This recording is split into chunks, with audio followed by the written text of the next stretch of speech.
لا تقبل صلاة أحدكم إذا أحدث حتى يتوضأ رواه البخاري আলহামদুলিল্লাহ প্রশংসা হামদ ওয়া সালাত ঘোষণা করছি সেই মহান রব্বুল আলামিনের জন্য যে মহান রব্বুল আলামিন আমাদেরকে কবুল করেছেন চালু করেছেন বিধায় আমাদের আশেপাশে হাজার হাজার লোক বিভিন্ন কাজে কর্মে অনর্থক এদিক সেদিক ঘোরাফেরা করছে, গল্প গুজব করছে, দোকানে বসে আড্ডা দিচ্ছে। আল্লাহ তাআলা আমাদেরকে দয়া করে হাতের মাঝে রাখেননি। আল্লাহ তাআলা আমাদের প্রতি মেহেরবানি হয়ে রহমত বর্ষণ করে আমাদেরকে তৌফিক দিয়েছেন। আমরা সময় মতো মসজিদে উপস্থিত হতে পেরেছি, আলহামদুলিল্লাহ।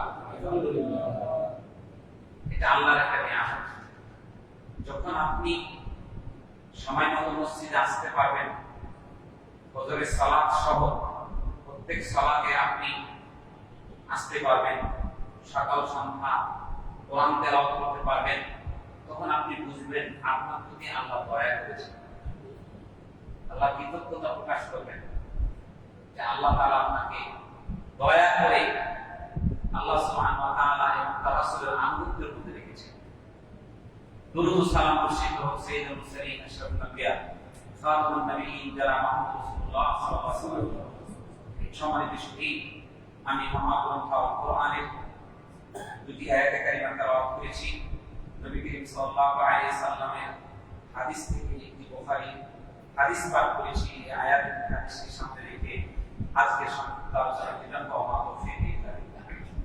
সম্মানিত সুধী, আজকে আমি যে বিষয়টি নিয়ে কথা বলবো সেটি হলো একটি কমন বিষয়, যেটা আমরা দৈনন্দিন আমাদের 5 বার প্রয়োজন হয়। সেটি হলো সালাত, সালাতের পদ্ধতি।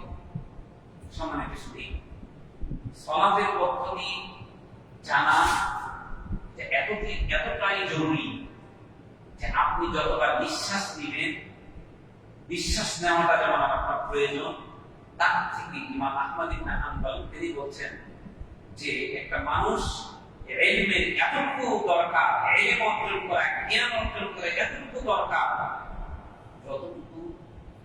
যতটুকু সে নিঃশ্বাস নেই, প্রতিটা মুহূর্তে যে শ্বাস নিঃশ্বাস নেই, এর থেকে অধিক তার মুখাপেক্ষী ইলম অর্জন করা, জ্ঞান অর্জন করা। কারণ এই জ্ঞানের মাধ্যমে একজন মানুষ হতে পারবেন, আর এই জ্ঞান না থাকলে আপনি পশু হয়ে যাবেন। চতুষ্পদ জন্তুর সাথে আপনার তুলনা আল্লাহ তাআলা করেছেন। লাহুম কুলুবুন লা ইয়াফকাহুনা বিহা, যাদের অন্তঃকরণ দেওয়া হয়েছে সেই অন্তঃকরণ বুঝে না। ওয়ালাহুম আ'ইনুন লা ইবসিরুনা বিহা, তাদের চোখ দেওয়া হয়েছে সেই চোখ দেখে না। ওয়ালাহুম আযানুন লা ইয়াসমাউনা বিহা, তাদের কান দেওয়া হয়েছে সে কান দিয়ে শুনে না। উলাইকা কাল আনআম, আর এগুলো হলো এরা চতুষ্পদ জন্তুর নেই। ওয়ালাহুম আদাল, বরং এর চেয়ে নিকৃষ্ট। তাদেরকে বলেছেন যারা এই আল্লাহ তাআলা প্রদত্ত ডিভাইস, অন্তরে একটা আল্লাহ প্রদত্ত ডিভাইস, কেননা আল্লাহ প্রদত্ত একটা ডিভাইস, আপনার চোখ আল্লাহ প্রদত্ত একটা ডিভাইস। এই ডিভাইস গুলো আল্লাহ তাআলা দিয়েছেন, এটি এর বিদ্যা অর্জনের মেইন চাবিকাঠি। যাদের এগুলো নেই সে হলো উম্মাদ। অন্তর নাই, চোখ নাই, এগুলো অন্তর না থাকা মানে, বুঝ শক্তি না থাকা মানে সে পাগল।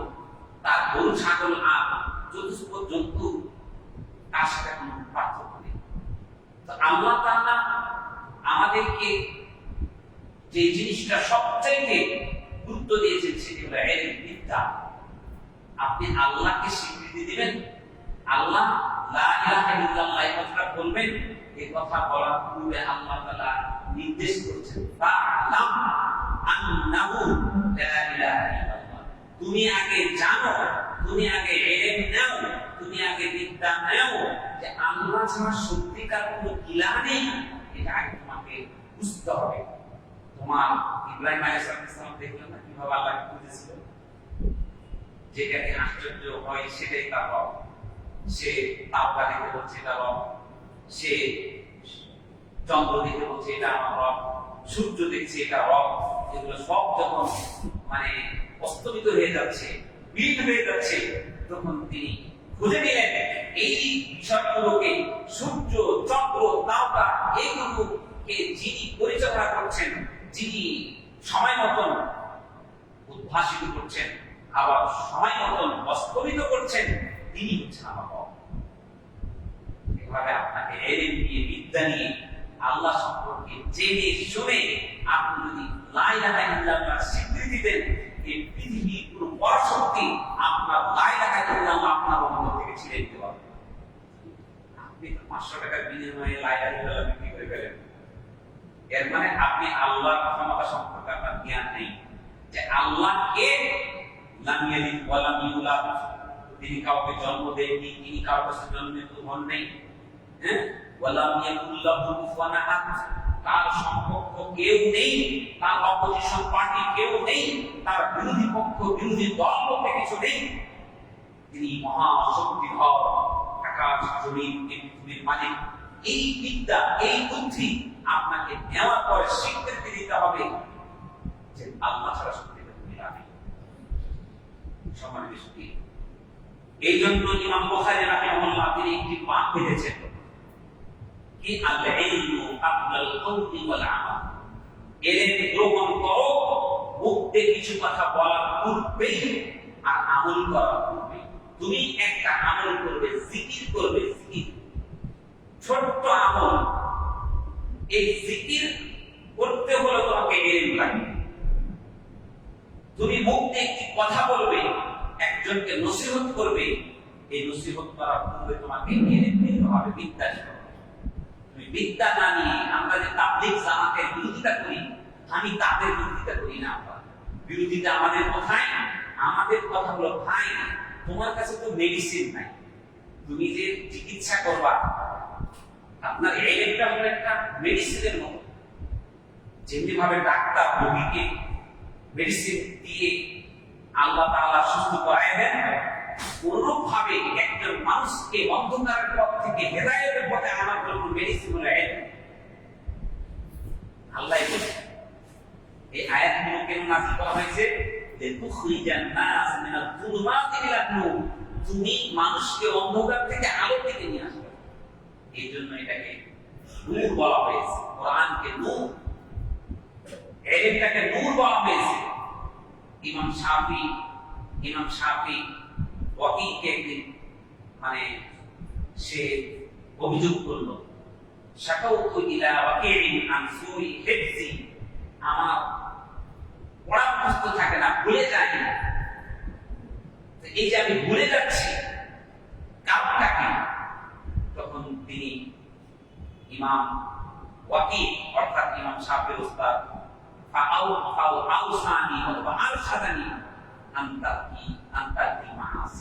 তিনি আমাকে পরামর্শ দিলেন, তিনি আমাকে নির্দেশনা দিলেন, তুমি পাপ কাজকে ছেড়ে দাও। কেন? ইলম হচ্ছে নূর, আলো, জ্যোতি, লা ইউকাল আসি, পাপিকে আল্লাহ তাআলা দেন। সুতরাং আপনি ইসলামের যে বিষয়টাই আপনি পালন করেন না কেন, যে ইবাদতটা করেন না কেন, আপনাকে ইলম, বিদ্যা সে বিষয়ে জানতেই হবে। কেন হজের প্রশিক্ষণ দেওয়া হয়? হজ সম্পর্কে জানার জন্য। আল্লাহ নবী কি বলছেন? ফুতুআনি মানাসিকাকুম ফিল হজ, তোমরা আমার কাছ থেকে হজের নিয়ম নীতিগুলো জেনে নাও। কোনটা আরকানুল হজ, কোনটা সুনানুল হজ, কোনটা ওয়াজিবাতুল হজ, এগুলো জেনে নিতে হবে। এই অনুপাতে ইবাদত করলে ইবাদত। আল্লাহ নবী সাল্লাল্লাহু আলাইহি ওয়াসাল্লাম বলেন, সাল্লু কামা রাআইতুমুনি উসাল্লি, তোমরা ঠিক সেভাবে সালাত আদায় করো যেভাবে তোমরা আমাকে সালাত আদায় করতে দেখেছো। অর্থাৎ আপনি আপনার মন গড়া নীতিমালা নিয়ে সালাত করলে পশ্চিম কালেও আপনার সালাত আদায় কবুল হবে। কি করতে হবে? আপনাকে সালাত, নবী করিম সাল্লাল্লাহু আলাইহি ওয়াসাল্লামের সালাতের পদ্ধতি আপনাকে জানতেই হবে যদি আপনি মুসলিম হতে চান। মানুষের সালাত তাদের সালাতকে নষ্ট করে দিচ্ছে, কারণ সে জানে না রুকুন কি জিনিস, চিনে না। সালাতের মধ্যে কিছু রুকুন আছে যেগুলো খুঁটি, এই বিল্ডিংটা দাঁড়িয়ে রয়েছে, কয়েকটা খুঁটি খুঁটিগুলো ভেঙে দিলে যে বিল্ডিং থাকবে না। সালাতে এরকম 14টা রুকুন আছে, এই 14টা রুকুন সম্পর্কে যার ধারণা নাই, আপনি কখন কোন রুকুনকে বাতিল করে দিচ্ছেন আর না জানার কারণে বাতিল হয়ে যাওয়ার কারণে আপনার সালাতে কিছু ওয়াজিবাত সালাত রয়েছে আবশ্যক, এটা যদি আপনি ইচ্ছাকৃত ছেড়ে দেন তাহলে আপনার সালাত নষ্ট হয়ে যাবে। ভুল করে ছাড়লে আপনি সাহু সিজদা পাবেন, সেটা আদায় করবেন। কিন্তু রুকুন, সালাতের রুকুন এমন একটা বিষয়, আপনি সেটা যদি ভুল করেও ছাড়েন তারপর আপনার সালাত হবে। ইচ্ছা করলে তো আপনি ইচ্ছা করে ছাড়লে তো বাতিল হবেই, আপনি যদি ভুল করেও ছাড়েন তারপর আপনার সালাত বাতিল। এটা হলো সময়ের সুখী। তা আমাদের জরুরি দরকার যে সালাত এমন একটি অধ্যায়, আল্লাহ নবী সাল্লাল্লাহু আলাইহি ওয়াসাল্লাম তিনি বলেছেন, ওমর ইবনে খাত্তাব রাদিয়াল্লাহু তাআলা আনহু থেকে বর্ণিত হাদিসটি বুখারী মুসলিম যৌথভাবে বর্ণনা করেছেন। এই দুনিয়ার ইসলাম আলা খামস, শাহাদাতান লা ইলাহা ইল্লাল্লাহ ওয়া আন্না মুহাম্মাদান আবদুহু ওয়া রাসূলুহু, ইকামিস সালাহ ওয়া ইতাইজ যাকাত ওয়া হজ্জিল বাইত ওয়া সাওম রমাদান, মুত্তাফাকুন আলাইহি। আল্লাহ নবী সাল্লাল্লাহু আলাইহি ওয়াসাল্লাম বলেছেন ইসলামটা দাঁড়িয়ে রয়েছে 5টা রুকুনের উপর। তার মধ্যে একটা হলো এই স্বীকৃতি দেওয়া আল্লাহ ছাড়া সত্যিকার কোনো ইলাহ নেই, মুহাম্মদ সাল্লাল্লাহু আলাইহি ওয়াসাল্লাম তার বান্দা এবং তার রাসূল। ইকামিস সালাহ, দ্বিতীয়টা হলো সালাত কায়েম করা, সালাত পড়া। তৃতীয় নাম্বার হলো ইতাইজ যাকাত, যাকাত আদায় করা। চতুর্থ নাম্বার হলো হজ্জুল বাইত, বাইতুল্লাহকে হজ করা। এবং পঞ্চম নাম্বার হলো ওয়াসামে রমাদান, রমজান মাসে সিয়াম সাধনা করা। মুত্তাফাকুন আলাইহি। এই 5টা জিনিস ইসলাম দাঁড়িয়ে গেছে।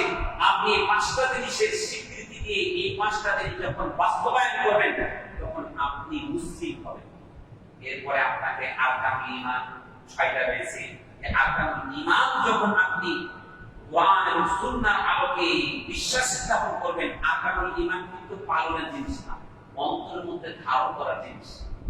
আমানতু বিল্লাহি ওয়া মালাইকাতিহি ওয়া কুতুবিহি ওয়া অনুবাদ সহ অনুবাদ সহ আমানতু বিল্লাহ, আল্লাহ ঈমান এনেছে, আমানতু বিল্লাহি ওয়া মালাইকাতিহি ওয়া কুতুবিহি ওয়া রুসুলিহি। এই যে 6টা রূপ রয়েছে, 6টা রূপের আকীদা বিশ্বাস, এটাই হলো সহিহ আকীদা। আপনাকে দেখতে হবে আল্লাহর প্রতি আপনার আকীদা কি আছে, আপনার দেখতে হবে আপনার ফেরেশতাদের প্রতি আপনার আকীদা কি আছে, আপনাকে দেখতে হবে আপনার সেই রাসূলদের প্রতি আকীদা কি আছে, আপনাকে দেখতে হবে কিতাব সময়ের আকীদা কি আছে, আপনাকে বিশ্বাস করতে হবে ভাগ্যের ভালো মন্দের প্রতি আপনার আকীদা কি আছে, আপনার বিশ্বাস করতে হবে পরকালীন কবর, জান্নাত জাহান্নামের আকীদা কি আছে। এগুলো অন্তরে ধারণ করার বিষয়। আপনি যদি মনে করেন আপনার জান মালাকুল মউত কবুল করবে না, আপনার জান করবে আপনার পীর বাবা, জান কবুল করবে আপনার পীর বাবা বিশেষ, ফেরেশতা সম্পর্কে আপনার আকীদা ভুল। অর্থাৎ এই 6টা বিষয়ের উপর ঈমান আনলে আপনি হবেন মুমিন। আর আপনি যখন যে কোনো ইবাদতের ক্ষেত্রে বিশ্বাস করবেন আল্লাহ আমাকে দেখছে, আল্লাহ আমাকে দেখছে, আমি আল্লাহকে দেখছি, আল্লাহ দেখতে না পাই পেলেও আমার বিশ্বাস আকীদা আল্লাহ আমাকে দেখছেন, শুনছেন। আমি যেই কাজ করি না কেন আল্লাহ আমাকে পর্যবেক্ষণ করছেন, আমার সমস্ত কিছু রেকর্ড করছেন। এইটা যখন আপনি বিশ্বাস করে সারাক্ষণ মনের মধ্যে রাখবেন আল্লাহ আমাকে দেখছে, যেন আপনি আল্লাহর সিসি ক্যামেরার মধ্যে রয়েছেন। একজন অফিস কর্মকর্তা অফিস এর সিসি ক্যামেরার মধ্যে যখন থাকে, অ্যালার্ট না থাকে, কোনো কিছু ফাঁকি দেওয়া যাবে না। কেন? বস দেখে ফেললে সমস্যা আছে। আপনার মাইন্ড সেটআপ যখন দিবেন আমি আল্লাহর সিসি ক্যামেরার বাইরে পশ্চিম কালেও যেতে পারবো না। আল্লাহ কি বলছেন? ফানফুযু, তোমরা যাও, ভালো কথা বলাবে, লা তানফুযুনা ইল্লা বিসুলতান, যেখানে যাবে সেখানে আমার রাজত্ব, কোথায় পালাবে।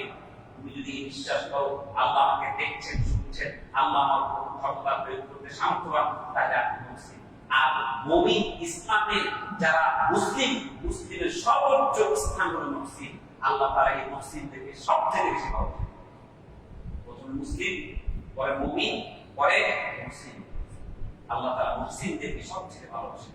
সমাজ শুধু আমার বিষয় এটা নয়, আমার বিষয় হলো আপনি কালিমা পড়ার পর আপনার প্রথম কর্তব্য দায়িত্ব হলো এটা আমি সালাত কায়েম করা। সালাত এমন একটি ইবাদত। আল্লাহ নবী সাল্লাল্লাহু আলাইহি ওয়াসাল্লাম বলছেন যে বাইনাল আবদি ওয়া বাইনাল কুফরি তারকুস সালাত, বাইনাল আবদি ওয়া বাইনাল কুফরি ওয়াশ শিরকি তারকুস সালাত। একজন কাফের একজন মুসলমানের মাঝে পার্থক্যকারী হলো সালাত। কেউ যদি সালাত পড়ে তাহলে সে মুসলিম, আর কেউ যদি সালাত না পড়ে তাহলে কাফের। একদিনের ঘটনা শুনে না, আল্লাহ নবী সাল্লাল্লাহু আলাইহি ওয়াসাল্লামের কাছে কিয়ামত থেকে একটা অপরিশোধিত স্বর্ণ আসলো, অর্থাৎ স্বর্ণটা উঠানোর পরে এখান থেকে মাটিটাকে সরিয়ে দিয়ে পুড়িয়ে একেবারে খাঁটি স্বর্ণটা বের করে না, একটু বের করে। তো যখন আনা হলো আল্লাহ নবী সাল্লাল্লাহু আলাইহি ওয়াসাল্লামের কাছে, এই স্বর্ণটা যখন আল্লাহ নবী সাল্লাল্লাহু আলাইহি ওয়াসাল্লাম পেলেন, তখন আল্লাহ নবী সাল্লাল্লাহু আলাইহি ওয়াসাল্লাম তার দৃষ্টিতে যারা বেশি মানে এটা হকদার তাদের আল্লাহ নবী সাল্লাল্লাহু আলাইহি ওয়াসাল্লাম দিয়ে দিলেন। এর মধ্যে কিছু আনসারী সাহাবী ছিলেন যারা সাহায্য সহযোগিতা করেছেন, যুদ্ধে তাদের অনেক অবদান রয়েছে। তখন তিনি বলছেন আল্লাহ রাসূল সাল্লাল্লাহু আলাইহি ওয়াসাল্লাম তো ন্যায় বিচার করলেন না, ন্যায় বিচার করলেন না। মানে আমরা প্রাপ্ত ছিলাম, আমরা এত যুদ্ধ করলাম, এত কিছু করলাম, আল্লাহ নবী আমাদেরকে না দিয়ে ওনাদেরকে দিল। তখন উমর বলছে ইয়া রাসূলুল্লাহ, আমাকে অনুমতি দিন আর বরদার না ভাই। আল্লাহ নবী সাল্লাল্লাহু আলাইহি ওয়াসাল্লাম তিনি বললেন না, তারা তোমার সালাত আদায় করে, যারা সালাত আদায় করতো না তাদেরকে আল্লাহ নবী সাল্লাল্লাহু আলাইহি ওয়াসাল্লাম সহজে আপনার জানা শোনা আব্দুল্লাহ ইবনে উবাই সালুল কাকা মুনাফিক, একেবারে তার কাজ করবে সব ক্ষেত্রে প্রকাশ করে মুনাফিকের বাচ্চা না, খাঁটি পিওর মুনাফিক, তারপর আল্লাহ নবী সাল্লাল্লাহু আলাইহি ওয়াসাল্লাম তাকে শাস্তি দিতেন না, কারণ সালাত এসে যারা সেই জামানার মুনাফিক তারা সালাত কারণ ইসলামে এটা বলে দেওয়া হয়েছে একজন মুমিন এবং কাফেরের মধ্যে পার্থক্য হলো সালাত। যে ব্যক্তির মধ্যে সালাত আছে সে মুমিন, আর যার সালাত নেই এই ফতোয়াকে আছে আমাদের দেশে। বলেন আপনার পরিবারে তাকান, এই ফতোয়া অনুযায়ী আপনি দেখেন আপনার কত পার্সেন্ট মুসলমান, আপনি দেখেন পাবেন কয়জন পাবেন, 100-এ আপনি 98 জন বেনামাজি আপনার আশেপাশে আছে। আমার বিশ্বাস আপনার আমার এলাকায় যদি 50% মুসল্লি হয়, এরকম মসজিদ প্রত্যেক বাংলাদেশে কত মসজিদ আছে, আরো 2টা মসজিদ আরো 2টা মসজিদ বেশি না, 50% যদি মুসল্লি আপনার এই হাদিসটা থেকে মানে যে একজন মুসলমানের কাফেরের মধ্যে পার্থক্যটা হলো সালাত, আর সালাত যার নাই সে হলো কাফের। এই ফতোয়া যদি আপনি গ্রহণ করেন, কি আমাদের একটু নরমাল ফতোয়াটা গ্রহণ করছি, কি সালাত অস্বীকার, সালাত অস্বীকার কিন্তু সালাত বিদ্যাঙ্গন সালেহ আল হুসাইন সহ যারা আধুনিক সালাফি বিদ্যান, তাদের কথা হলো যে ব্যক্তি মাঝে মধ্যে সালাত পরিত্যাগ করে এরকম ব্যক্তি নয়, যে ব্যক্তি একেবারে সালাতের দিকে যায় না, সালাত কি বুঝেই না, সালাতের কোন ধার ধরে না, তার নাম আব্দুর রহমান বলেও সে কাফের, সে আব্দুল সাত্তার বলেও কাফের, তার নাম যত সুন্দর হোক, তার বসবাস সেই মুসলিম বাড়ির হোক, সে কাফের। সুতরাং আপনার সালাত আপনাকে আপনার আল্লাহ তাআলা কি বলেছেন, ইন্নাস সালাতা তানহা আনিল ফাহশাই ওয়াল মুনকার, নিশ্চয় সালাত আপনাকে খারাপ বেহায়া অশ্লীলতা থেকে আপনাকে দূরে সরিয়ে রাখবে। আল্লাহ নবী সাল্লাল্লাহু আলাইহি ওয়াসাল্লামের জামানায় সালাত বিষয়টাকে এতটা গুরুত্ব দেওয়া হতো, যদি সুদখোর থাকতো তারপরে বলতো না এই সুদ খাচ্ছিস তুই সালাত করতে পারবি না, চুরি করলেও তুই সালাত করতে পারবি না, এমনটা করতেন না। আল্লাহ নবীর কাছে একদম অভিযোগ করে বলল, ইয়া রাসূলুল্লাহ, অমুক ব্যক্তি সালাত পড়ে আর চুরি করে, আমি কি তাকে নিষেধ করবো? আল্লাহ রাসূল বললেন যে না, তাকে ছেড়ে দাও, তার সালাতে একদিন তাকে এই চুরি করা থেকে বিরত রাখবে, কারণ তারা সালাতের হাকিকত বুঝতো, সালাতের মানে যে ডেফিনেশন, সালাত কি জিনিস তারা সেটা বুঝতো। যখন সে আল্লাহু আকবার বলে, যখন সে দাঁড়াতো এই আল্লাহর কাছে আত্মসমর্পণ করে দাঁড়িয়ে, যখন সে আল্লাহর কাছে ফরিয়াদ করে বলবে ইহদিনাস সিরাতাল মুস্তাকিম, হে আল্লাহ আমাকে সঠিক পথ দেখাও, এই কথাটা কতটুকু গুরুত্ব, এই কথাটার ওজন কত, সে যদি বুঝে আমি লজ্জা নিয়ে আমি রাত্রে বেলায় চুরি করে, আমি আমার মায়ের হক নষ্ট করে, আমার বোনের হক নষ্ট করে, আমার প্রতিবেশীর হক নষ্ট করে কিভাবে আমি আল্লাহর কাছে চাইবো? আপনি বলেন তো, আপনার বসের কাছে আপনি ছুটি চাইতে গেলে আপনি মনে করেন যে আমার কোনো অপরাধ আছে কিনা? বেশি বেশি বসের আনন্দ কেন করেন? যেন বস আপনাকে সুনজরে রাখে। ছুটি প্রয়োজন হলে আপনি দরখাস্ত করলে আপনাকে সুনজরে ঠেলায় আপনি ছুটি পেয়ে যান। হ্যাঁ, তাই কিনা? সম্মানিত ছুটি। তো সালাত আপনি যদি নষ্ট করেন তাহলে আপনার বাকি জিনিসগুলো একবারে অকুণ্ঠ নষ্ট হবে। তাই বলছিলাম, সালাত একজন মুসলমান সে যতই খারাপ কাজ করুক না কেন, সে যদি নিয়মিত সালাত আদায়কারী হয়, আর যে সালাত আদায়কারী সেই সালাতের মধ্যে দোয়াগুলোর সূরাগুলোর অর্থ যদি সে জেনে পড়তো, তাহলে পশ্চিম কালেও সে তার দ্বারা আর অপরাধ সংঘটিত হতো না, সাহাবায়ে কেরাম সেইভাবে সালাত পড়ার কারণে তারা অল্প সময়ের মধ্যে তাদের মধ্যে যে জাহালিয়াত ছিল সবগুলো তাড়াতাড়ি দূর করতে সক্ষম হয়েছে। জাহিলিয়াতের আইটেম আমি যদি আপনাকে একটা করে ধরি, তাহলে সেই জাহিলিয়াতের আইটেমের বেশি আমাদের মধ্যে আছে। তারপর নাকি আমরা শব্দ জানি, বলেন তো? যদি বলি জাহিলিয়াত আইটেম কি, বলেন তো? কেন তাদেরকে বলা হলো? কেন তাদেরকে তাদের যুগকে আইয়ামে জাহিলিয়াত বলা হলো? তারা ঘুষ খেত, তারা সুদ খেত, তারা বেপরোয়া, তারা একজন আরেকজনের হক এটাকে হক বলে মনে করতো না, নারীদেরকে পণ্য হিসেবে মনে করত। তারা কন্যা শিশু পৃথিবীতে জন্ম নিলে তারা এটাকে লজ্জা হতো, তারা গান বাজনা করত, তারা নর্তকীদের নাচ করত। বিভিন্ন জায়গায় কোনটা নাই আপনার মধ্যে আমাকে একটা দেখান তো, একটা দেখান যে আপনার মধ্যে নাই, তাহলে আপনি কি আপনি সব জানি বেরিয়ে দেবেন? আমার চ্যালেঞ্জ দিয়ে বলছি সেই যুগের কাফের মুশরিকের থেকে বর্তমানে যারা মুসলিম, নামধারী মুসলিম, তারা আরো খারাপ। কেমনে খারাপ? আল্লাহ তাআলা বলেন, ফাইদা রাকিবু ফিল ফুলকি দাআল্লাহু মুখলিসিনা। সেই জামানার কাফের মুশরিকরা যখন তারা নদীপথে তারা চলতো, তখন নদীপথে হঠাৎ করে বৃষ্টি ঝড় শুরু হয়ে গেল, নৌকা ডুবে যাবে। সেই সময় তারা একনিষ্ঠভাবে খালেসভাবে আল্লাহকে ডাকত। যখন তারা আল্লাহ তাআলা তাদেরকে নাজাত দিয়ে যখন সেই স্থলভাগে তারা উপনীত হতো, তখন তারা সেই এর মানে বিপদের আপদে তারা কাফের মুশরিকরা আল্লাহকে একনিষ্ঠভাবে ডাকতো। তারা ওই মূর্তি, তাদের ওই প্রভুদেরকে লাকে ডাকতো না, ডাকতো একনিষ্ঠভাবে আল্লাহ তাআলাকে। আর এই মুসলমানের বাচ্চারা বিপদ আপদের পড়লে কাকে ডাকে বলেন? দিন নাকি না থাকলে ওকে নাকি বংশীর ওর ব্যবসা নাকি নষ্ট হয়ে যেত। ছেলের পরীক্ষা চলে যায় মাজারে, ওই বেটা ভোটে দাঁড়িয়েছে, চলে যায় মাজারে। মেয়ের পরীক্ষা চলে যায় বাবার কাছে। বলেন আপনি আইয়ামে জাহিলিয়াতে যতগুলো আইটেম আছে ভয়ঙ্করভাবে আমাদের কাছে থাকার পরে আমরা কি শব্দ জানি? আল্লাহকে বলছি ওই আইটেম থেকে আরো ভয়ঙ্করভাবে আমাদের মধ্যে রয়েছে। আপনি নিজেকে যতই দাবিদার হন না কেন, সত্যিকার আপনি মুসলিম হতে পারেননি। আমাদের সমাজে তিন ধরনের মুসলমান পাওয়া যায়। এক ধরনের মুসলমান হলো ভৌগোলিক মুসলমান।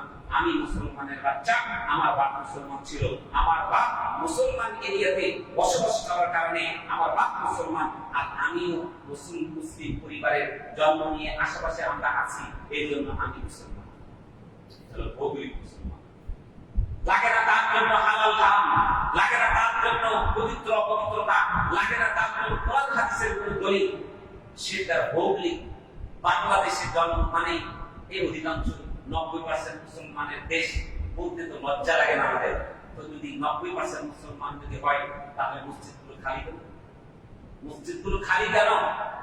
দ্বিতীয় নাম্বার হলো, এক নাম্বার হলো দাবি, এক নাম্বার হলো ভৌগোলিক মুসলমান, দ্বিতীয় নাম্বার হলো দাবিদার মুসলমান, নিজের দাবিদার মুসলমান।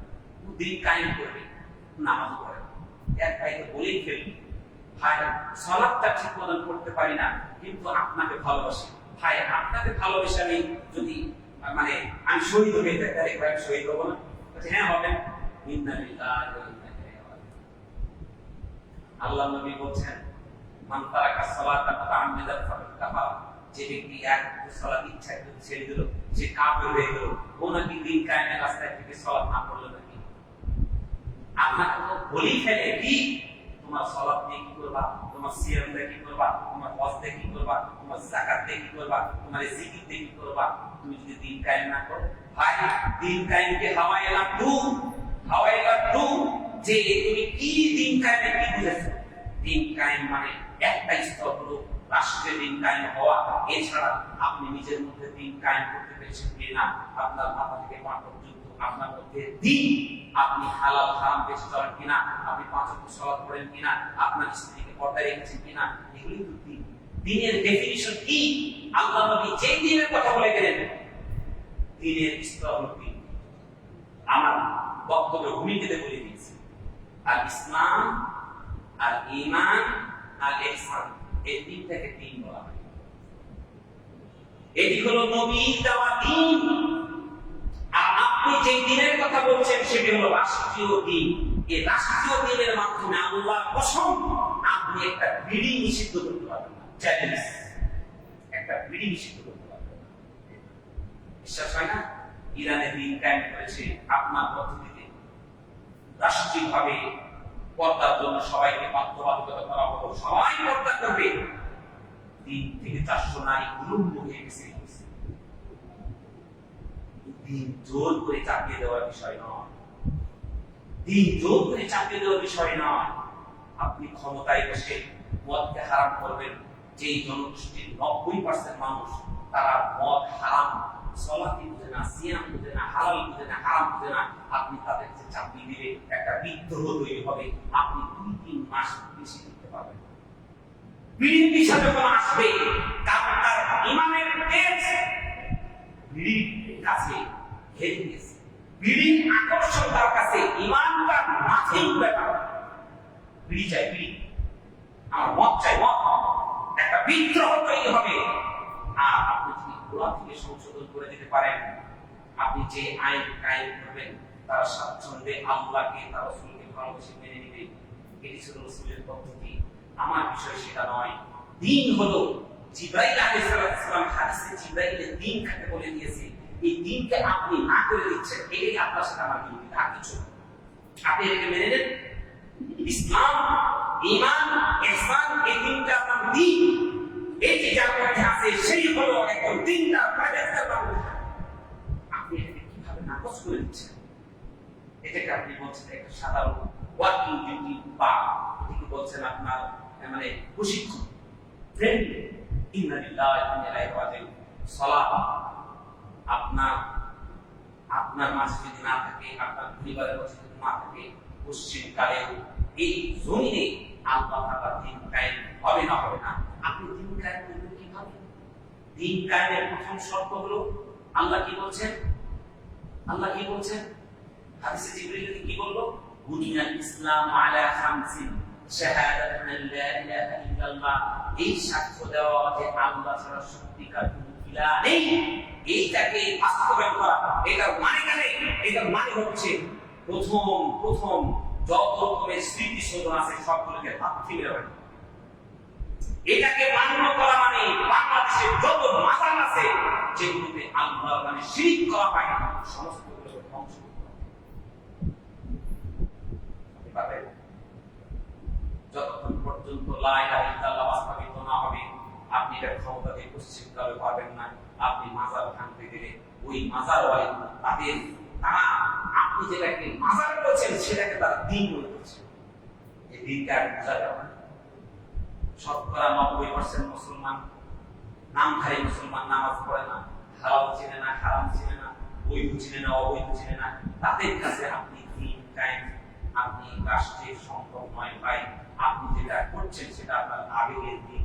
আল্লাহর কসম, কোরআন এবং হাদিসের দৃষ্টিতে দিন কায়েমের সূচনা হলো আপনাকে লা ইলাহা ইল্লাল্লাহ এটাকে বাস্তবায়ন করার জন্য যতদিন প্রয়োজন। আল্লাহ নবী সাল্লাল্লাহু আলাইহি ওয়াসাল্লাম মক্কা থেকে কেন বিতাড়িত করেন?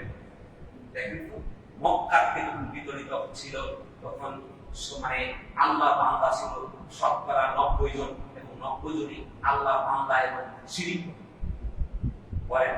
এরা আল্লাহ বিশ্বাস করতো না।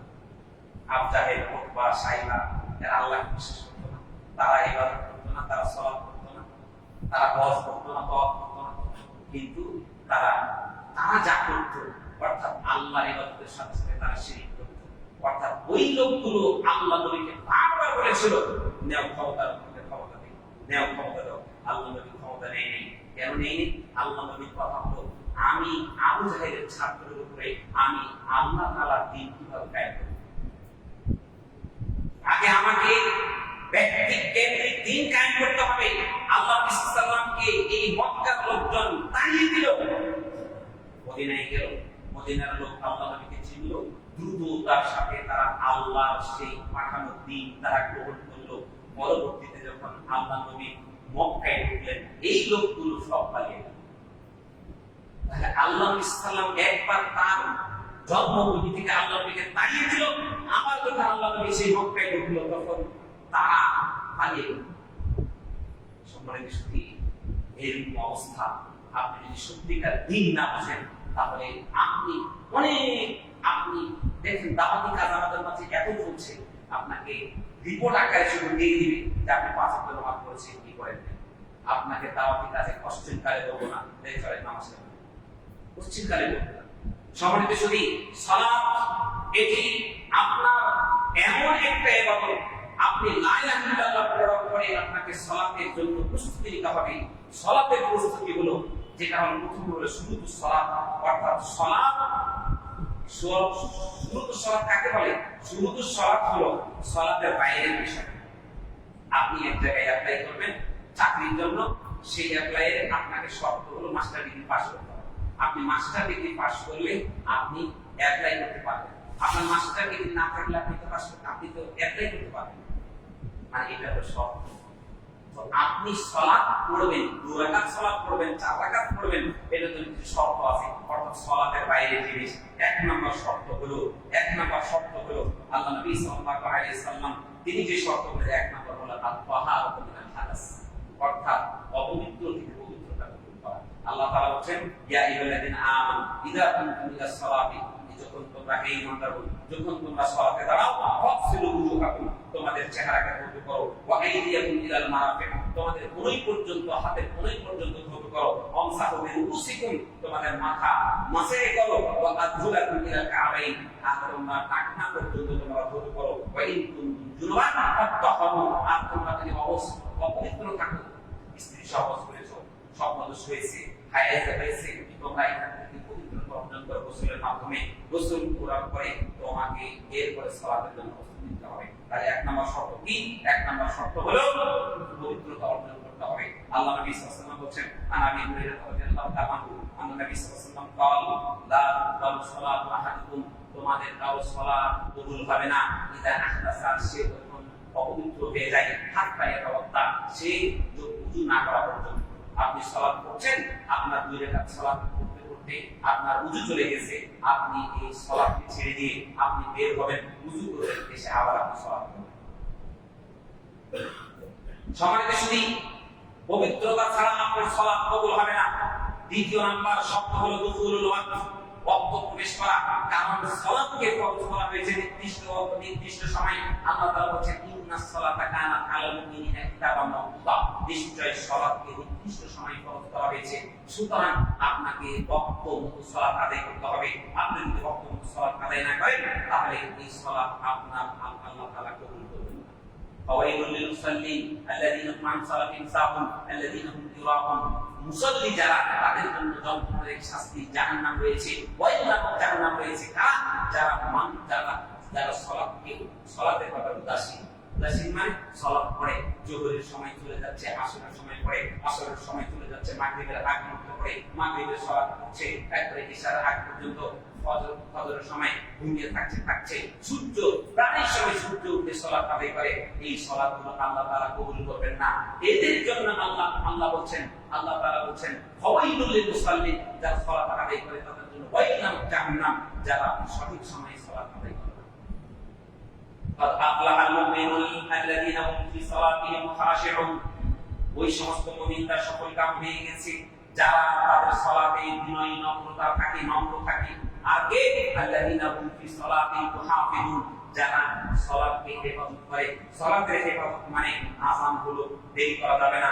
আপনার আযান শোনার সাথে সাথে আপনার সমস্ত কাম হারাম হয়ে গেল, আপনি সালাত পড়েন। আপনি যদি মানুষের আপনি কামলা দিয়ে থাকেন, তাহলে আপনি যে জায়গায় আছেন সেই জায়গায় সালাত না পড়ে নেন। আপনি সেই সালাত না পড়লে আপনি বেনামাজি। আপনি সালাত পড়েও আপনি জাহান্নামে, আপনি সালাত পড়েও আপনি জাহান্নামে যাবেন। সুতরাং সময় মতো সালাত আদায় করবেনই, না করলে আপনি ওই ওয়াইল নামক জাহান্নামের মধ্যে আপনাকে কি করতে হবে? আপনাকে যদি আপনার কোনো ওযর থাকে, ওযর এমন একটা বিষয়, আমরা অনেকেই সালাতকে গুরুত্ব দিই না, বিশেষ করে মা বোনরা কাজ করছে। এদেরকে মা বোনদেরকে দেখবেন সওম রাখতে এরা খুব পটু, প্রত্যেক সোমবার বৃহস্পতিবার রোজা রাখবে, রমজান মাসে রোজা রাখবে, কিন্তু সালাতের ব্যাপারে এত কাম গোসল করে নেই। এই কাম করতে আসর আযান দিবে, তখন গিয়ে তাড়াতাড়ি গিয়ে সালাত পড়ে।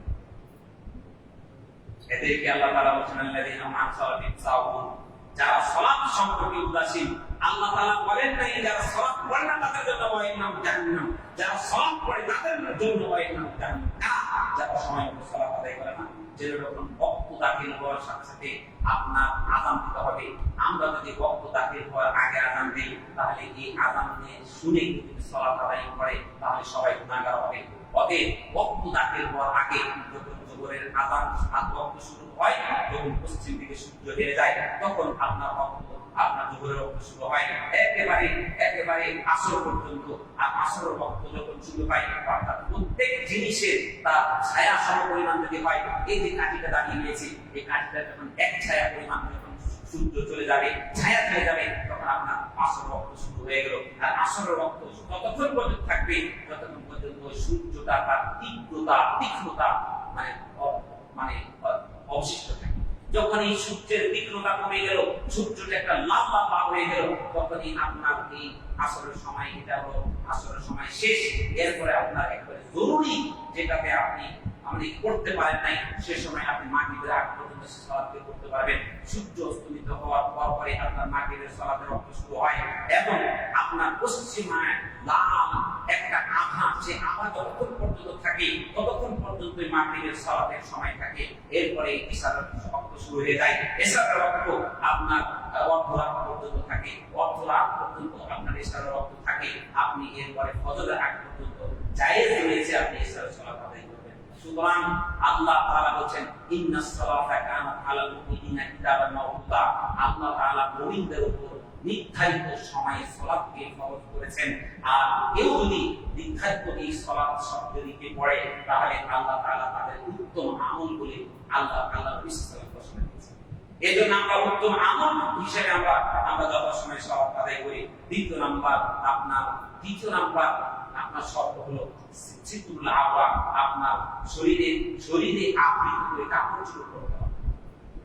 সিতুল আওরা মানে পুরুষের নাভি থেকে নিয়ে আপনার হাঁটু পর্যন্ত, এবং কান থাকতে হবে। এই জায়গাটি আবৃত্তি করতে পারলে সে সালাতের শর্তপূর্ণ হলো। আর নারীদের হলো আল-মারআতু আওরা, নারীরা হচ্ছে তাদের সারা দেহই হচ্ছে তাদের পর্দা। ইল্লাল ওয়াজহ ওয়াল কাফাইন, তাদের চেহারা এই থুতনার নিচে হলে হবে না, অর্থাৎ পর্দাটাকে এমন ভাবে করবে যেন তার চুল দেখা না যায়, অর্থাৎ তার কপালটা শুধুমাত্র খালি থাকবে। যে কপালে সিজদা দিবেন, আপনার যারা টুপি পরে রয়েছেন, সিজদার সময় সিজদাতে যদি টুপিতে ঢেকে থাকে, তাহলে জেনে রাখবেন আপনার সিজদাটা সঠিক হলো না। আপনাকে সিজদাটা, কপালটা আপনার জমিনে ঠেকাতে হবে। এই জমিনে নাক এবং এই সিজদা, এইটা আপনাকে ঠেকাতে হবে। তো মা বোনরা যে পর্দা করবেন, তারা চুলটা ঢেকে কপালটা, মুখটা খালি রাখবেন। অবশ্যই থুতনির নিচে যেন কাপড় চলে না যায়। ওয়াজু বলা হয় এই উপরের অংশটুকে। আর কাফাইন, আর দুই হাতের কবজি পর্যন্ত আপনি আলগা রাখতে পারেন, অর্থাৎ খালি রাখতে পারেন। পা আপনি খোলা রাখবেন কি রাখবেন না, এই ব্যাপারে ইখতিলাফ রয়েছে। তবে এটা অধিকাংশই একেবারে মজবুত মত হলো যে আপনার পা পর্যন্ত ঢেকে রাখবেন। পা আপনার শুধুমাত্র পায়ের যেটা যেটা নিচের অংশ সেটা আপনার প্রকাশিত হতে পারে, কিন্তু তার উপর পর্যন্ত আপনি এমন একটা লম্বা জামা পরবেন যেন আপনার আদাব পায়ের উপরে ভাগ অংশটা হবে। পুরুষের জন্য বিপরীত, পুরুষরা কি করবে? পুরুষ করবে তার টাকনুর উপরে কাপড় পরিধান করবে, টাকনুর উপরে পরিধান করবে। এটা হলো আল্লাহ তাআলা বলেন, ইয়া বানি আদম খুযু যিনাতাকুম ইনদা কুল্লি মসজিদ, হে বানি আদম তোমরা মসজিদে যাওয়ার সময় সুন্দর কাপড় পরিধান করো। আর এটা হলো নারীদের জন্য, এটা নারীদের জন্য, এটা পর্দা, এটি একবারে পুরো শরীর আবৃত করতে হবে। আয়েশা রাদিয়াল্লাহু তাআলা আনহা তিনি বলেন, লা ইউকবালুল্লাহু সালাতা হাইরিন, অর্থাৎ যুবতী নারীর সালাত আল্লাহ তাআলা কবুল করবেন না ইল্লা বিখিমার, অর্থাৎ পর্দা ছাড়া, পর্দা চাদর ছাড়া তার সালাত আল্লাহ তাআলা কবুল করবেন না। এটি হলো রাওয়াহু আবু দাউদ ওয়া তিরমিজি ওয়া সাহাহু আল-আলবানী, ইমাম আল-আলবানী থেকে সহিহ বলেছেন। 4 নাম্বার শর্ত হলো আত-তাহারাতু মিনান নাজাসা, অর্থাৎ বড় বা পবিত্র থেকে পবিত্রতা অর্জন করা। প্রথমত আপনাকে দেখতে হবে আপনার শরীর পাক আছে কিনা, এরপরে ওযু করলে আপনার ওযু হবে। দ্বিতীয়ত দেখতে হবে আপনার কাপড়টা আপনার পাক আছে কিনা, এরপরে আপনার ওযু করলে ওযু হবে। এরপরে আপনি যে জায়গায় সালাত করবেন সেই জায়গাটা পবিত্র কিনা এটা আপনাকে দেখতে হবে। তিনটা জায়গা, আপনার শরীর পাক আছে কিনা, আপনার কাপড় পবিত্র আছে কিনা, এবং আপনি যেখানে সালাত আদায় করবেন সেই জায়গা আছে কিনা, এটা দেখা হলো সালাতের শর্ত। এরপরে 5 নম্বর হলো এই ব্যাপারে আরো অনেক দলিল আমি এনেছি, কিন্তু সময় স্বল্পতার কারণে আমি সংক্ষিপ্ত আকারে বলছি। আল খামিস, 5 নম্বর শর্ত হলো ইস্তিকবালুল কিবলা, কিবলা ফরজ সালাতের জন্য আপনার কিবলামুখী হওয়া জরুরি। সুতরাং আপনি যদি কোন জায়গায় ভ্রমণ করেন, ট্রেনে যাচ্ছেন, বাসে যাচ্ছেন, আপনি চেষ্টা করবেন যোহর আসরের সালাতকে জমা করার জন্য আপনি চেষ্টা করবেন যে আপনি গাড়িতে সালাত না পড়ে ফরজ সালাতটা জমা করে, যদি সম্ভব হয় যে আপনি জায়গায় গিয়ে পড়তে পারবেন তাহলে আপনি পড়ে নেবেন। কারণ গাড়িতে আপনি সালাত আদায় করলে কিবলা ঠিক থাকবে না। সুতরাং আপনাকে কিবলা ঠিক রাখা ফরজ সালাতে কিন্তু জরুরি, এটা হলো একটা শর্ত।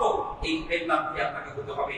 তাহলে আপনি কি করবেন? ট্রেনে সালাত, আপনি ট্রেনে যদি হয় যে দেখা যাচ্ছে আপনি জানছেন নিশ্চিত যে অমুক জায়গায় গিয়ে স্টেশনে এতক্ষণ দাঁড়াবে, আপনি সেখানে ট্রেনের মধ্যে একটা মসজিদ আছে, মসজিদ আপনি নিশ্চিত ভাবে মসজিদ থেকে ওই থামানো অবস্থায় আপনি সালাতটা করে নেবেন। আপনি ইচ্ছা করলে উপায় হবে। বাংলাদেশ এমন এক বড় রাষ্ট্র না যে আপনাকে এই প্রান্ত থেকে প্রান্ত যাওয়ার জন্য আপনাকে এই সালাতগুলো কাজা করতে হবে। পুরুষ মানুষের কোনো কাজা সালাত হয় না, পুরুষ মানুষের কোনো কাজা সালাত নাই। শুধু নারীদের জন্য কাজা সালাত আছে। কি? নারীরা যদি হাইজ থেকে পবিত্র হয়, সূর্য ডোবার আগে যদি সে পবিত্র হয়, তাহলে জুহর এবং আসর তাদের জন্য লাজিম অবশ্যই করতে হবে। যদি ফজরের আগে, যদি ফজরের পরে সে যদি পবিত্র হয়, তাহলে মাগরিব এবং ইশা তাকে এবং ফজর তাকে করতে হবে। অর্থাৎ ফজর উদিত হওয়ার আগে আগে যে সেটি পবিত্র হয়ে যায়, তাহলে মাগরিব এবং ইশা সে কাজা আদায় করবে। এই ক্ষেত্রে শুধুমাত্র কাজা, এই ক্ষেত্রে শুধু কাজা, পুরুষ মানুষের কোনো কাজা নেই। আমরা ছাত্র বয়সে যখন আমরা অনেক সময় ওই যে দেখতে নামলে স্বপ্ন দোষে যখন ফজর সালাত হতে পারতাম না, তখন আমাদের খানা বন্ধ করে বলতাম যে ওস্তাদ আমরা তো আমি আমার স্বপ্ন দোষ হয়েছে, এটা যখন বলতাম তখন বলতেন যে সালাত তো নারীদের শরীর খারাপ হয়, পুরুষদের শরীর খারাপ হয় না। সুতরাং এটা এই আজর, এই ওজন, এটা গুরুত্বপূর্ণ নয়। আমাদের খারাপ হতো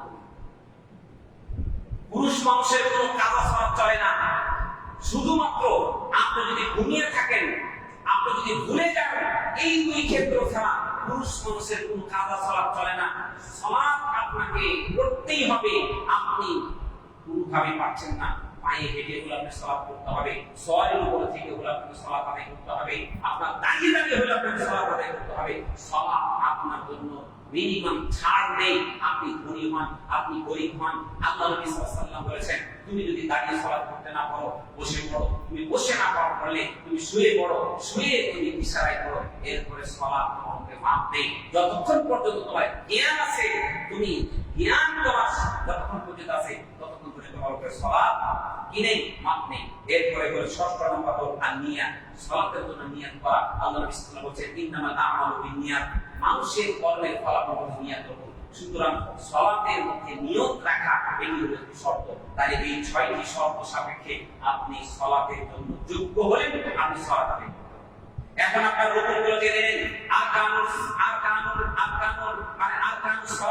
সালাতের রুকুন 14টি রয়েছে।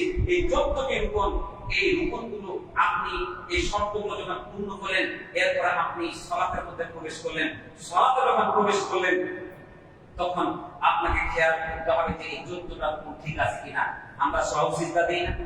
আপনাকে একটা কথা বলে যাই, আপনি সালাতের মধ্যে ভুল কয়েক ধরনের হয়। 1 নাম্বার রুকুনগত ভুল, 2 নাম্বার ওয়াজিবগত ভুল, আর 3 নাম্বার হলো সুন্নাহগত ভুল। আপনার যদি রুকুন ভুল হয় তাহলে এই রুকুন আদায় করার পরে আপনাকে সাহস সিজদা দিতে হবে, অন্যথায় আপনার সালাত শুদ্ধ হবে না। একটা উদাহরণ, 2 সিজদার জায়গায় 1 সিজদা দিতে আপনার ওই রাকাতই বাদ, ওই রাকাতকে ক্যান্সেল করে আবার আপনাকে আরেকটা রাকাত করতে হবে, মানে আপনি রুকুন নষ্ট করে দিয়েছেন। এরপরে আপনি সাহস সিজদা চলবে, তাহলে রুকুন বাদ হলে আপনার সাহস সিজদাতে কাজ হবে না। আপনার রুকুনকে আবার ফিরিয়ে আদায় করার পরে আপনার সালাত আপনার আল্লাহ তাআলার কাছে কবুল হবে। ফরজের সালাত যদি আপনি ভুল করে, ওয়াজিবাত যেগুলো আছে এগুলো যদি আপনি ভুল করে ছেড়ে দেন তাহলে আপনার সাহস সিজদার মধ্যে আদায় হয়ে যাবে, অর্থাৎ এটাকে ইয়াদা পুনরাবৃত্তি করতে হবে না। কিন্তু ইচ্ছা করে যদি ছাড়েন তাহলে আপনার সালাত নষ্ট হয়ে যাবে। আর সুন্নাহ আপনি যদি ছেড়ে দেন তাহলে আপনার সালাতে হবে না। সম্মানিত সুধী, সুতরাং আরকানুস সালাত 1 নাম্বার হলো আল কিয়াম মা'আল কিবলা। আপনি দাঁড়াতে সক্ষম, বসে আপনার সালাত আদায় হবে না। আল্লাহ তাআলা কি বলেছেন, ওয়া কুমু লিল্লাহি কানিতিন, তোমরা আল্লাহর জন্য বিনয়ী হয়ে তোমরা দাঁড়াও। অর্থাৎ সালাতে প্রথম রুকুন হলো দাঁড়ানো। সুতরাং যারা দাঁড়িয়ে সালাত আদায় করতে পারে তাদের বসে সালাত হবে না এটি হলো রুকুন। আল্লাহ তাআলা এটাই বলেছেন। আল্লাহ নবী সাল্লাল্লাহু আলাইহি ওয়াসাল্লাম একবার একজন পাইলস রোগীকে বললেন, নবী সাল্লাল্লাহু আলাইহি সাল্লামে আমি আল্লাহ নবী সাল্লাল্লাহু আলাইহি বললাম, ইয়া রাসূলুল্লাহ আমার পাইলস রোগ হয়েছে।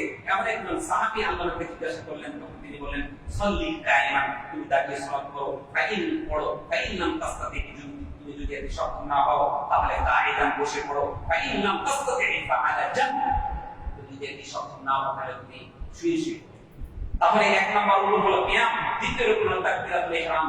তাকবীরাতুল ইহরাম বলা হয় যেই তাকবীরের মাধ্যমে আপনার দুনিয়ার সমস্ত কাজ হবে।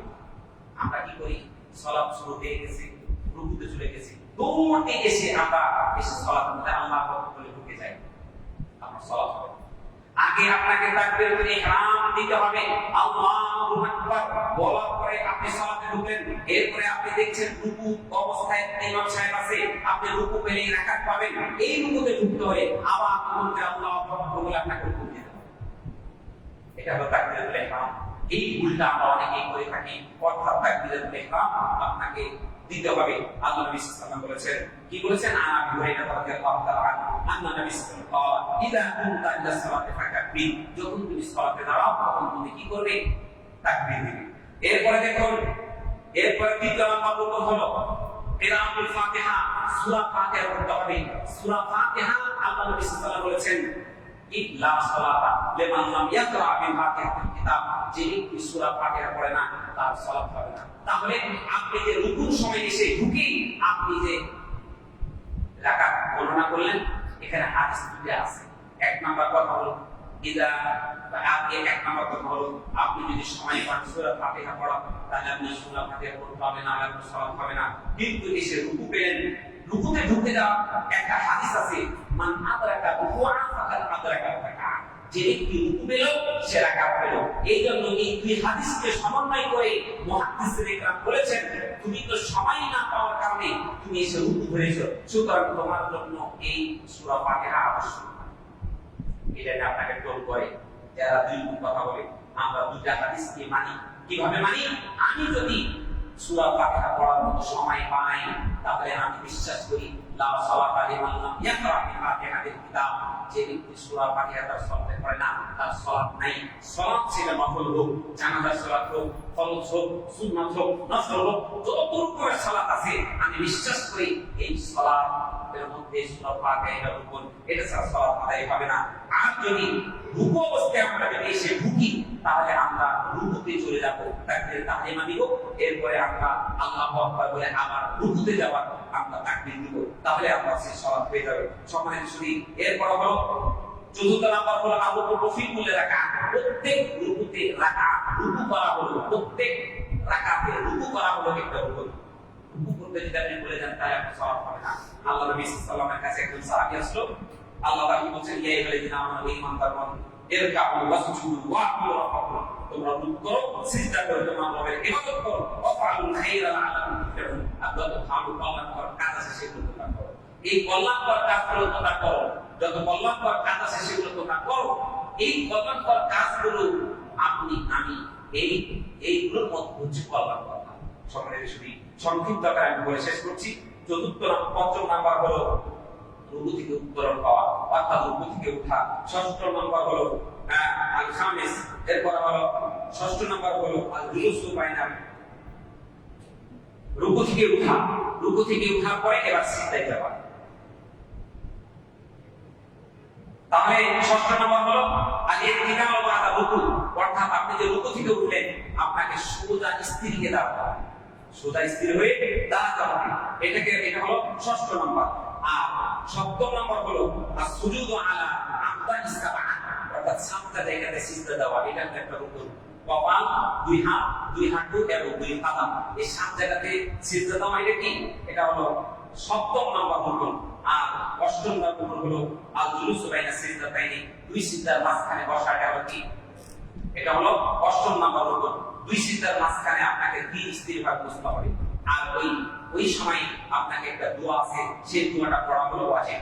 এরপরে হলো তামানিয়াতু ফি হাযিহিল আরকান। আর নবম নাম্বার হলো এই যে রুকুনগুলো আমরা আদায় করলাম শুরু থেকে, কিয়াম, কিরাত, রুকু করা, রুকু থেকে উঠা, রুকুতে সিজদা করা, প্রত্যেকটাকে তামানিয়া ধীর স্থিরভাবে আদায় করা, ধীর স্থিরভাবে আদায় করা। আর 10 নম্বর হলো আতাশাহুদুল আখির, শেষ বৈঠকে বসা। এটা হলো 10 নম্বর রুকন। আর 11 নম্বর রুকন হলো যে শেষ বৈঠকের জন্য বসা, আমরা যে বসি না, এটা হলো 10 নম্বর রুকন। আর 11 নম্বর রুকন হলো আসসালাতু আলা নবী, নবীর উপরে দুরূদ পড়া, আল্লাহুম্মা সাল্লি আলা মুহাম্মদ ওয়া আলা আলি মুহাম্মদ, এই দুরূদ পড়া। এরপরে 12 নম্বর রুকন হলো আপনার আসসালাতু আশার আত-তাসলিমাতুল্লাহ, প্রথম সালাম দেওয়া, আসসালামু আলাইকুম। এই প্রথম সালামটা হলো রুকন। আর 13 নম্বর রুকন হলো তাকবীরু হাদিহি, 14 নম্বর রুকন হলো তাকবীরু হাদিহি আরকান, অর্থাৎ এই রুকনগুলো কি করা? আপনার তাকবীরের সাথে আদায় করা। এই টোটাল এই 14টা রুকন আমরা একসাথে যেটা বলতে পারি, একসাথে আপনাদেরকে স্মরণ করার জন্য বলে দিচ্ছি। 1 নম্বর হলো যে আপনার তাকবীরাতুল ইহরাম, কিয়াম করা, তারপরে কিরাআতুল ফাতিহা, রুকু করা, কিয়াম মিনার রুকু, রুকু থেকে দাঁড়ানো, সিজদা করা, দুই সিজদার মাঝখানে বসা, প্রত্যেকটা রুকুর মধ্যে সিজদা আদায় করা, তাশাহুদের জন্য বসা, শেষ বৈঠকে বসা, নবী করিম সাল্লাল্লাহু আলাইহি ওয়াসাল্লামের দুরূদ পড়া, সালাম দেওয়া, এবং প্রত্যেকটা ধারাবাহিকভাবে আদায় করা। এই হলো টোটাল 14টা রুকন। এই রুকনগুলো কেউ যদি একটা ছেড়ে দেয় তাহলে তার সালাত বাতিল হবে। সম্মানিত সুধী, সালাতের পদ্ধতি নিয়ে আরো আপনাদেরকে শিখতে হবে। খুতবার মাঝে সালাত শেখা অসম্ভব। আপনাকে বৈঠক আকারে এই যে হালাকার মধ্যে আপনাকে সালাতের পদ্ধতি শিখতে হবে। আল্লাহ তাআলা আমাদের সকলকে সালাত করতে হওয়ার তৌফিক দান করুন। সালাতকে আমি এই জায়গায় আমি এমনভাবে সাজিয়েছিলাম যে প্রত্যেকটা সাথে আমি কোরআনের হাদিসের দলিল আমি নিয়ে এসেছি। ইচ্ছা করলে এখান থেকে আপনারা যারা আপনি বুঝেন এটা ফটোকপি নিয়ে আপনি কাজে লাগাতে পারেন। সকলের শুধু আপনাদের উদাত্ত আহ্বান জানাচ্ছি, সালাত মুকিমান, সালাতের পদ্ধতি শিখুন। এই সালাত আল্লাহর কাছে কবুল হবে। আর সালাত না জেনে আন্দাজে করলে এই সালাত কবুল হতে পারে, না হতে পারে। আল্লাহ তাআলা আমাদের সকলকে বুঝার তৌফিক দান করুন। আসসালামু আলাইকুম। ইন্নাল হামদালিল্লাহ নাহমাদুহু ওয়া নাস্তাঈনুহু ওয়া নাস্তাগফিরুহ ওয়া নাউযু বিল্লাহি মিন শুরুরি আনফুসিনা ওয়া মিন সাইয়্যাতি আ'মালিনা। من يهده الله فلا مضل له ومن يضلل فلا هادي له. أشهد أن لا إله إلا الله وحده لا شريك له وأشهد أن محمدا عبده ورسوله. إن الله وملائكته يصلون على النبي يا أيها الذين آمنوا صلوا عليه وسلموا تسليما. اللهم صل على محمد وعلى آل محمد كما صليت على إبراهيم وعلى آل إبراهيم إنك حميد مجيد. ربنا آتنا في الدنيا حسنة وفي الآخرة حسنة وقنا عذاب النار. ربنا ظلمنا أنفسنا وإن لم تغفر لنا وترحمنا لنكونن من الخاسرين. ربنا لا